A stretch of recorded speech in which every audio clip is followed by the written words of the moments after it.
intercept is not your dark reading, but it's your blank reading, because you might have some CDOM, or you might have something else in your water, so you need to know what background is. You measure the dark by taping the sensor and seeing what the dark reading is. That's just the electronic noise of the instrument. And then from that, once you have your dark reading and your slope from your calibration, you can calculate chlorophyll from any measurement in the field. It's a very simple calibration curve. Let's see. I'm not going to go through this one. If you're interested in some extreme ways of doing calibrations, we can be there. I do want to talk about the blank, because the blank isn't the dark reading. It's correcting for some environmental signal. And when you actually take your fluorometer out, you are going to have an environmental signal. So some sensors are really sensitive to temperature, just like the AC meter is. So you may have to look at your dark reading as a function of temperature and provide a correction. It turns out that CDOM, fluorescence, has a long tail. And if you have a lot of CDOM, it can contribute to your detector band. And so if you have a lot of CDOM, it's contributing fluorescence. And it makes you think you have chlorophyll when you don't. So how many people work in inland waters with high CDOM? 1, 2, 3, 4, 5, 6. So, okay, half of you. Fluorometers, chlorophyll fluorometers, can be impacted by CDOM. So you guys are going to do an experiment in lab today to figure out what that correction is. Okay. So all of these different corrections will have to go into your calibration. And you need to do that for your own fluorometer. So people see it, impacts of CDOM. This is an example from Jing et al. In 2016, where they had a profiling float and they measured the fluorescence by chlorophyll. And then they did some HPLC and found that the values of HPLC were going to 0, but the fluorescence didn't go to 0. But there was a lot of CDOM down deep. And so they see that signal in profiling floats. And it was thought to only be a problem in high chlorophyll waters. But when you're deep in the ocean, it's a signal to noise problem. Right? You have really low chlorophyll fluorescence, and so even some CDOM fluorescence can appear as an apparent chlorophyll concentration. And of course, when you're on these floats, you don't have any validation samples. So it's really good to get validation samples when you deploy, and then also to measure CDOM at the same time. Okay, so they did a nice correction. All right. Why did I pick Thalassiostyra? Because I already told you that there's a big variability in fluorescence per chlorophyll as a function of species composition. So I had a student do this project with me where we grew 13 species of phytoplankton. And we grew them under low light conditions and high light conditions. And we measured them when they were in their exponential growth phase and when they were in their stationary phase, which is like at the end of the bloom. And then we did a 20-point calibration between fluorescence and chlorophyll for every single one of those species and growth phases and growth conditions. And the slope of each one of those calibrations is the fluorescence per chlorophyll, or the calibration slope. Right, so this is what the value you would use to convert your measured fluorescence to chlorophyll concentration. Okay. These are the species codes. These are the different species, 13 species, different growth irradiances, et cetera, et cetera. So we did it in triplicate. He did all these measurements. So each one of these is the average calibration slope. The error bar is the uncertainty in that slope and combines the uncertainty of the triplicates.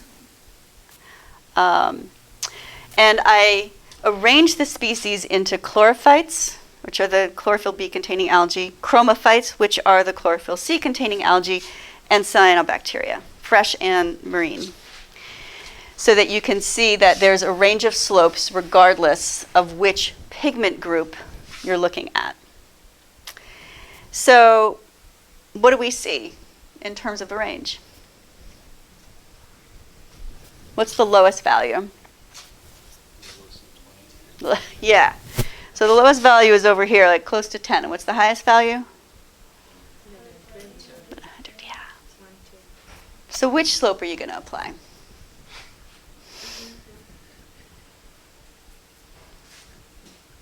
What's the I put my fluorometer in the water. I measure, I don't know, 210 digital counts. How much chlorophyll do I have? Yeah. So I had been using Thalassiocyra because I got it for free from Bigelow, and it was easy to grow. And then we did this giant experiment, and as it turns out, this is Thalassiocyra pseudonana. And it turns out that its calibration slope is the median of the entire suite of species. So luck, maybe? I don't know. But it does tend to give you a median response, okay? But if I knew what I had, if I knew that I had Synechococcus, a bloom of Synechococcus, this is the slope I would want to use, right? Okay. All right. And that's natural variability. So you can't blame the company for this, because they give you a calibration, and maybe it's this value, maybe it's this value, but there's this variability in your ocean. This is nature, yeah. Are the repeating numbers increasing growth phase, or are they? Yes, they're ranked, but yes, growth phase, growth, and also growth irradiance, yeah. All right, so it's really important to take your sensors and to understand how they respond to temperature, what their response is to CDOM. It's really important to sort of know how to interpret your sensor. Because what you want to do is be quantitative. You want to be able to come up with a concentration of chlorophyll, because you're going to use that proxy to, I don't know, model photosynthesis or figure out who's living where. You also want to have something traceable quantitatively, because you want to relate the measurements you make today to the ones you're going to make tomorrow. Otherwise, you can't say if you've had a bloom or not, right? You also want to make it traceable to your other sensors, because I've got sensors all over the Gulf of Maine, and I want to be able to interpret between them so I can say something about what's happening in the Gulf of Maine or wherever you are between all of your floats. And I want to be able to take my sensors and relate them to the values that Emmanuel is measuring in the Southern Ocean, so that we could say what's the difference between the Gulf of Maine and the Southern Ocean. So we have to have some sort of understanding in how we characterize these sensors, because that and only that is going to allow us to come up with climate quality data records, to be able to say anything about how the world is changing. And particularly if we're using these sensors to validate satellite chlorophyll algorithms, right?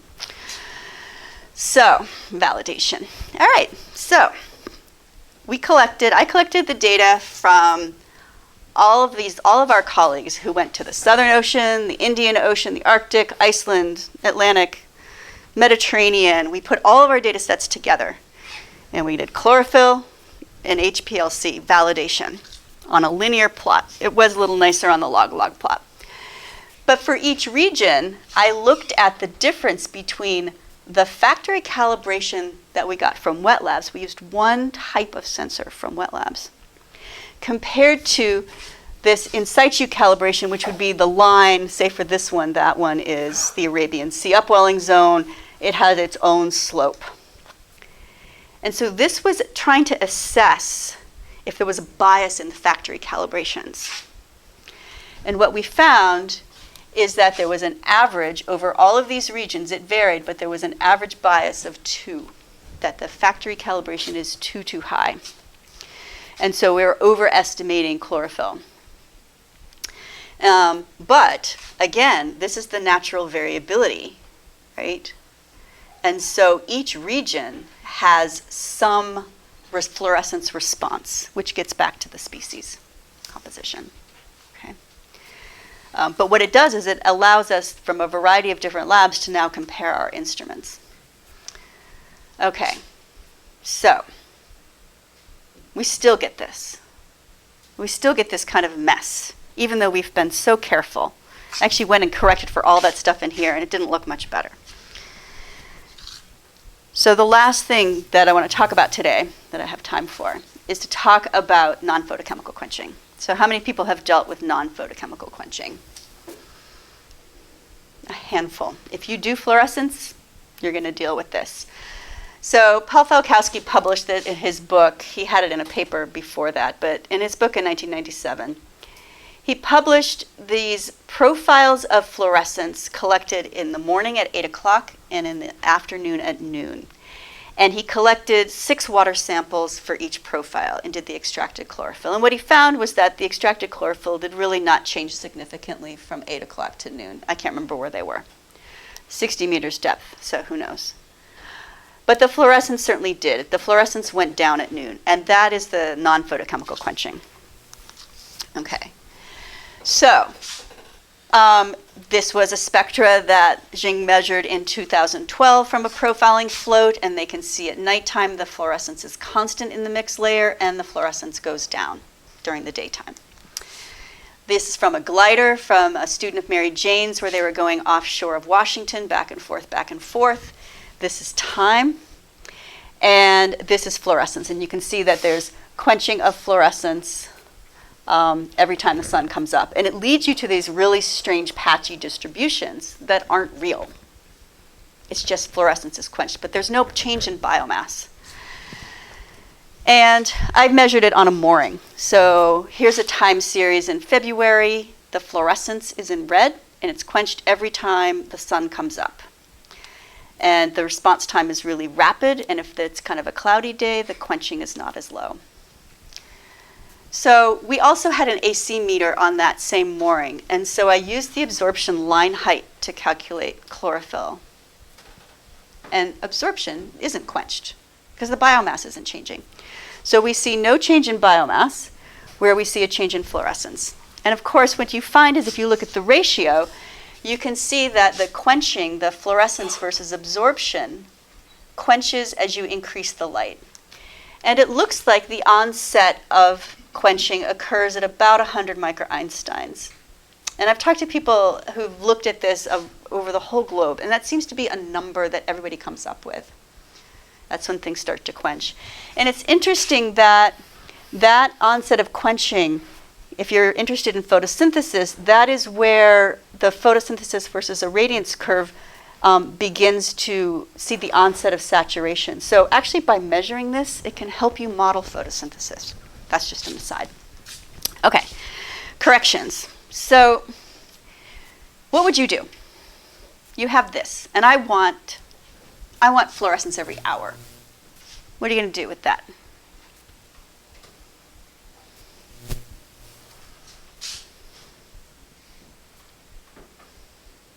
Ask you why you want fluorescence. Well, because I can't be out there collecting a water sample. And this is the closest that I can get to, and the cheapest way I can get to estimating phytoplankton concentration. But that is a very fair question. But I will tell you that putting an absorption meter out on a mooring is really a pain. Yeah, you've got to be out there all the time cleaning it. What would you do? First thing. What would be a first easy thing to do? Yeah, you could just extrapolate, right? Just pretend there is no night. Okay, so I'm just going to do that. Oh, and it looks so nasty, though. Okay. If I had light, I could maybe do some sort of modeling with light. But that becomes really tricky because it's response. We just don't know what the response is going to be. Sometimes the response is really big. Sometimes it's small. It depends upon the phytoplankton. All right. Well, so that's what I did for a long time. On a profiling float, they don't have anything to extrapolate to. So they said, well, we're going to assume that because it was uniform over the mixed layer, it's got to be uniform over the mixed layer during the daytime. So they just averaged it, got a straight line. Okay? It hurts to see that data because you just know that it's not quite right. Either of these are not right. For the glider, they actually looked at the fluorescence to backscattering ratio. And they said, well,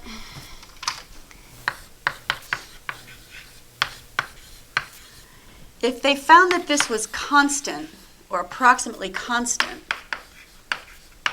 at nighttime in the mix layer, could you make an assumption that it would be constant in the mix layer during the daytime? What do you think? I hope. So this is telling you something about phytoplankton, and this is telling you something about what? Everything in the water. Everything in the water. So as long as you don't turn around and then try to use backscattering to get growth rates by division and growth, then maybe you can make an assumption. So there's an assumption in this too. It's not bad. It's better than not correcting. But it's making an assumption that then I can measure the distribution of backscattering, and it's telling me that some fraction of that backscattering is always due to phytoplankton. But I think it's a pretty reasonable first approximation. Okay. So I was working with a student, and we had a mooring in a little bay, very much like this, being off the dock, just down the road a little bit. And we measure fluorescence, and we measure light, and we have an ADCP. And we found that when light goes up, the fluorescence goes down, and that's great. So we can say, NPQ, non-photochemical quenching. But then we also appeared to have some non-photochemical quenching at night, right? What? Well, we didn't. What we had was the tides moving the water in and out. And we had populations that would come in the high tide, and populations that would go out, and the upstream water would come down on the low tide. And so what we were seeing here was a change in population. So if I just averaged over the night, I would not be doing a good job predicting what the chlorophyll was, okay? A mooring? It's from a mooring, Okay. yeah. So what we did is we said, all right, well, let's just look at all of the nighttime values. And those are the ones in black, fluorescence over time. And now let's look at all of the times when we can identify a high tide in blue and a low tide in red. And then let's look at the intersection between those two data sets so that we are only looking at high and low tide values at nighttime. Right? Because all this stuff is quenched. We know it is.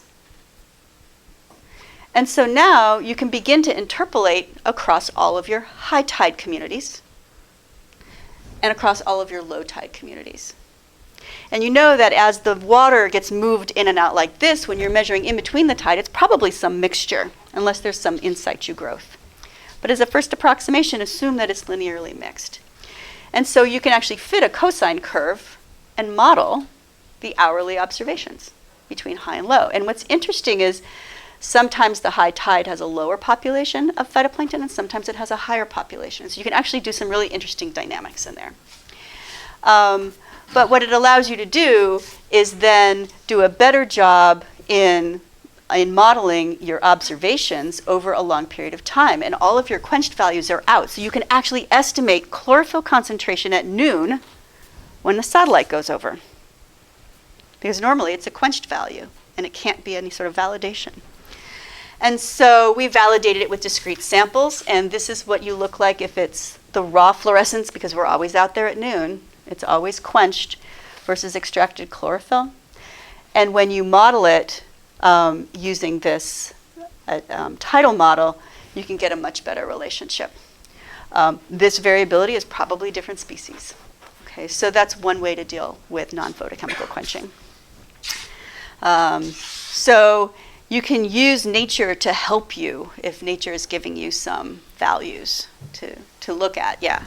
Could you also think about grazing by cultivar where it have like diurnal? Right. migration? So that would be another term you could put in if you knew what the variability of that was. Yes, absolutely. Yeah. And so what we found is that when you look at the difference between the model and the measurements, and you can find there's times when you have net growth and times when you have net loss.